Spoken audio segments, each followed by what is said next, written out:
know. I'm sorry. I'm really sorry. I'm sorry, folks. Good evening and welcome to... Oh, jeez, I'm sorry. Having a drink with Mink. I'm your host, Jason Mink, and it's our big Halloween episode. Things aren't going exactly as planned. I seem to have forgotten to dress in a costume. What can I say? There's just been so much going on, it slipped my mind. Larry dressed in a costume. You look great. You look amazing. What is it that you are exactly? Right? Well, you look... Yeah. I hope that whatever parade you're leading is a tremendous success. Okay, well, good evening, ladies and gentlemen. Welcome to our special Halloween episode. I am Jason Mink, even if I'm not wearing a costume. Actually, wait, here. I'm a witch. How's that? It's great to see you. Thank you for joining us. I hope you're having an extra special spooky holiday. Put your arm down, geez. Causing all kinds of problems there. I hope you have a nice beverage on hand. We're going to jump right into it because, as you can see, we have so very much to get to. We're joined by Naked Woody Harrelson, and he's sporting quite the costume. I must admit, I don't know how you did it, Woody. You know, that's really something. Who says you can't get ahead these days? Okay, so I've been listening to this CD all day long. Card-carrying member of Old Guys Who Like Old Comics, Vincent Rocktober, dropped by the shop the other day and was nice enough to give me this sampler of his work, Monsteragogo. This 13-track CD is packed full of songs about strange dreams and graveyard scenes, big anthemic horror-themed tunes that grab you right out of the gate. Avoiding the pitfalls of darker music, Monsteragogo is hooky and energetic rock, with catchy riffs and wryly horrific lyrics. Think Corman-era Vincent Price on a Benzedrine jag, and you're halfway there. In spite of the sometimes grim subject matter, Monsteragogo is the sort of high-octane music you can put on for a brisk walk in the graveyard or a Halloween party with your favorite ghouls. You can find it and all the Monsteragogo music on Bandcamp. And tell him Mink sent you. Larry, can we get a needle drop?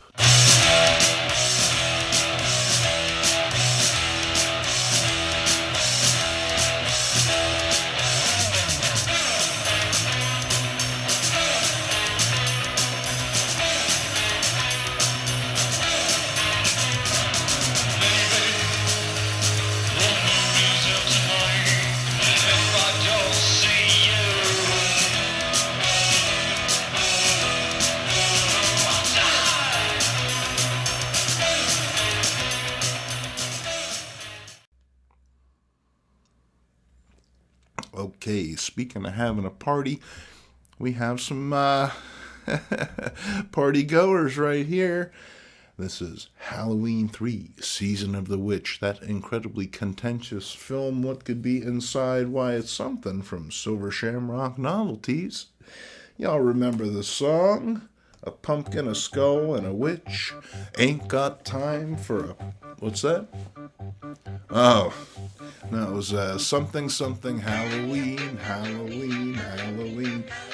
Honestly, I'm not sure when I'll get this thing edited, so I don't want to get ahead of myself. But here are the figures, in fact, and they're the kids wearing those iconic Silver Shamrock masks. We have the jack-o'-lantern, the witch, and the skeleton. And inside, you also get a couple additional heads, as well as some treats that we're just going to have to check out by opening the box. But before we do, let's appreciate the retro styling on display here. This feels very much like a product of its time, with some nifty pictures, a send-away coupon for the masks, and even references to the film. It's almost time. As far as the toys themselves go, the figures are 5.5 inches tall, each with 17 points of articulation.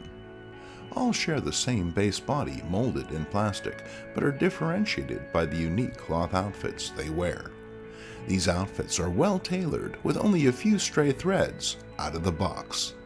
The screen-printed details are sharp and complement the era-appropriate fabric.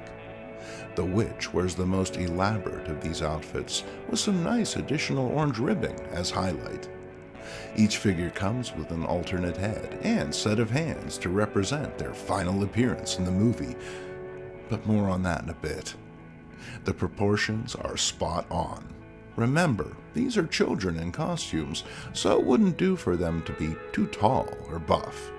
These bodies look natural, typical Halloween-age kids in full-body suits. As such, they scale with NECA's other offerings, which means they'll also play well with your Mego monsters. The sculpts of the masks are top-notch work, with every seeming detail from the film present. This is further emphasized by solid paintwork, with minimal slop and excellent coverage. The alternate heads feature some especially gruesome work, with gloss highlights added to really make the slimy bugs pop. Not content with just giving you the kids, NECA went as far as to include a replica of the television they watched in the film. It even has a lenticular sticker on it that replicates the seizure-inducing flashing from the commercial. Now that is a nice touch. The set originally retailed for $50, which might seem like a lot for 3 smaller scale figures, but the value is definitely here. Heck, other companies may try to beat you by offering 2 separate versions of each character instead of giving you swappable heads, so trust me, you're doing all right. If you're a fan of the film, or, like me, just want some kid-sized action figures to add to your display, the NECA Halloween 3 Season of the Witch 3-pack is an essential buy. And don't miss the big giveaway at 9. It's almost time. It's almost time. Okay, let's get going on the box, because there is so very much inside the box, and we begin as we've been beginning, with a nice volume. This is from the chilling archives of horror comics and the folks at Yo. Yo Publishing specializes in public domain comics, and they produce a nice package with lots of extras. To wit, here's the initial sketch and rough of the cover for Chamber of Chills 16, designed by Warren Kremer and illustrated by Lee Elias. It's a visceral and arresting process, and an image which has gone on to enjoy a second life as the cover for the Misfits record, Die, Die, My Darling. As far as the interior content goes, you get a solid selection of pre-code horrors, featuring such legendary artists as Ross Andrew, Jack Kirby, and Joe Simon. Notable tales include Doomsmoke by Ken Rice and Hangman's Horror by Jack Cole. While these volumes are generally themed, it's a safe bet anyone you grab will have a nice mixture of stuff. If you're looking for a fun gift to give for the holiday season this year, these $25 hardbacks deliver a lot of value and entertainment for your buck. We're going to jump forward a couple decades into the Marvel horror universe, and we begin with an adventure into fear. And I pick these up to fill in my run. Basically, that's what the bulk of these horror comics here are. You know, I have a lot of the earlier issues, and I just want to be able to cap the stories off, be able to read them from beginning to end, and enjoy them for what they have to offer.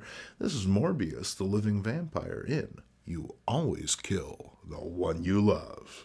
Looking over the credits box, and we'll note it's Frank Robbins providing art. And while I've come to appreciate his work as an adult, I always felt it was a dirty trick for Marvel to use fantastic art on a cover only to give you a shabby interior. That said, Robbins leans into the weird here, with decent results. And then it's more Morbius. Slightly sun-faded copy of The Living Vampire. It's the Stillborn Genesis. And then here's a much nicer copy. This is Adventure into Fear number 27. A man called Morbius sweeping in for the Night Kill. Then number 28 is where things, well, maybe they get a little more interesting for you. Now, if I would have picked this book up as a kid, I would have been hoping for more of a Hammer horror gothic type vibe, but, well, Marvel had something completely different in mind, as you can tell by these little dudes. Near as I can tell, these are called Hell Eyes, and obviously Doug Monick is no stranger to the hookah-smoking caterpillar, if you get my drift. Marvel comics of this era were chock full of this sort of acid-tinged weirdness, and these refugees from an underground comic are no exception. Heck, Stan may have missed a trick, as these little fellas could have beaten the Ewoks to the market by a decade. After all, who wouldn't want a plush Hell-Eye for their haunted duvet? Adventure into Fear 29 doubles down on the eyeball-based shenanigans, but there is change afoot. Don Heck provides the art for this issue, and that might seem like an odd choice, but remember, Heck did a lot of horror stories for Marvel back in the 1950s, and it's a genre that honestly fits his style better. And hey, just to up the acid ante, singing One-Eyed Crabs, you may want some orange juice to help come down. Here's issue number 30, and things look a little bit different. Maybe editorial sent down some directives as to what not to put on a cover. Bloody Sacrifice. Oh yeah, okay. This could very well be something people can just jump right into. You got Vampires at Mason Manor. And this one is a lot of fun because it sees Morbius go up against actual vampires. As you know, Morbius is not a proper vampire. He is, in fact, a scientific creation. Here he is, coming in on a banquet hall full of bloodsuckers. Shades of fearless vampire killers. Then here is issue number 31, and it is the thrill-fraught final issue. This is one you dare not miss. The end of a vampire. And hey, look who's smiling now. He's not going to let it throw him. He's going to keep on rolling, no matter what happens to Morbius. As you can see, Martine has transformed into a vampire. And Morbius, well, he's pretty dismayed at that. After all, he doesn't want to have to share his mascara with her, understandably so. On the inside, you even get a Morbius value stamp. Marvel was pushing the character pretty hard. See how that worked out. And then we're going to shift over to the Frankenstein monster, a classic character from literature. Marvel picked up the Frankenstein monster's story. Here, death strikes the man called Frankenstein. And this features a story by Gary Frederick, art by John Buscema. And for those of you hypodermic fans out there, we have a couple really nice drawings of needles coming at you. And then here's issue number 11. Frankenstein versus this Quasimodo-looking dude. Man, with these two catching on fire, which one do you think's going to smell worse, huh? Guessing Frankenstein in his fur vest, that's not going to be so good, but Quasimodo's probably been wearing that outfit for about 200 years, so it's a bit of a toss-up. And then here's issue number 12, bringing Frankenstein into today. So how does it happen? Well, as this is a Marvel comic, it involves a lot of luck and a block of ice. Brutally injured after his last encounter, Frankie staggers out of the castle and up the mountainside, as you do, only to tumble headfirst into the freezing waters of the ocean below. As he's abby-normal, he doesn't just drown and decay, but instead turns into a Frankensicle, flash-frozen to be revived just in time to do coke out of Liza Minnelli's navel at Studio 54. The 70s were a lively time. Issue number 13 sees the Undying Fiend making his way into the Marvel Universe, jumping out of the luggage compartment. Oh my, these guys aren't paid enough, are they? Finding effective baddies for Frankie to fight must have been a bit of a trick. Check out this boar-human hybrid from the last page. Shades of William Hope Hodgson's House on the Borderland. Then, Dare you enter the tomb of Dracula? Now, this is an issue that I had meant to show you in a previous episode, but, sometimes they run a little bit long. This one may, in fact, run a little bit long. Who knows? It could get cut again this time. But this is number 2, and I'm really happy to have it, even though it's pretty beaten up. I like it because it takes place in that era before continuity was really a thing. And there's something especially interesting about the interiors. Dracula is colored blue, not just in a few panels, for mood's sake, but consistently all the way through. In fact, even this big-eyed beauty right here, who ends up becoming a bloodsucker, is the same undead hue. Here's an issue that would have inevitably seen me tugging on Mom's pant leg for a quarter. Tomb of Dracula 18 has old Fangface scrapping with Marvel's own werewolf by night. And while we do get a nice splash representing the conflict, the fight really only gets going in the last few pages, which is another trick that I always resented. I mean, you're drawing the damn thing, Marvel. Give me 20 pages of this, and if you can't write it, I can. I mean, really, it kind of writes itself. One more Dracula book. Mostly because of how cold-blooded it is. I mean, Drac is really ringing this guy's bell. And I thought the baggage handlers had it bad.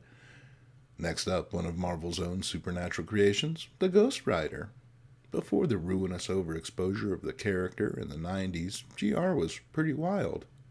Check out this fine fresh fella wearing that new fear-based pheromone cologne that folks really go for. And while your typical Red Devil type makes an appearance, it wouldn't be a Marvel horror comic of the 1970s without some ocular horror or another. They had a theme, and they were sticking with it. Marvel flooded the market in the mid-1970s with reprints, and for many of us, it was the first time we had a chance to read these uncanny tales from the grave.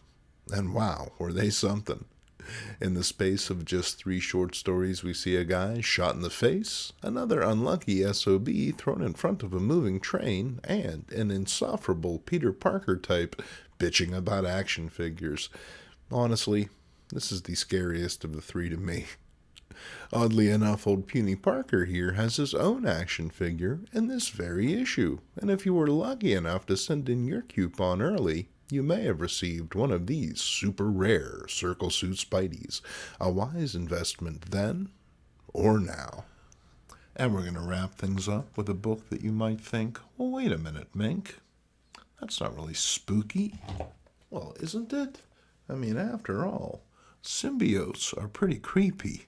Yes, they are. Spidey had encountered all manner of foes throughout his long career, but encountering a parasite, well, that was something completely different, and the way that it insidiously inserted itself into Peter Parker's life made for a compelling story. Now, you'll note that a couple months ago I got a copy of Amazing Spider-Man 252 for my birthday, and I was thrilled. I've been in the process of replacing my Spider-Man comics pretty much ever since I got rid of them in the first place.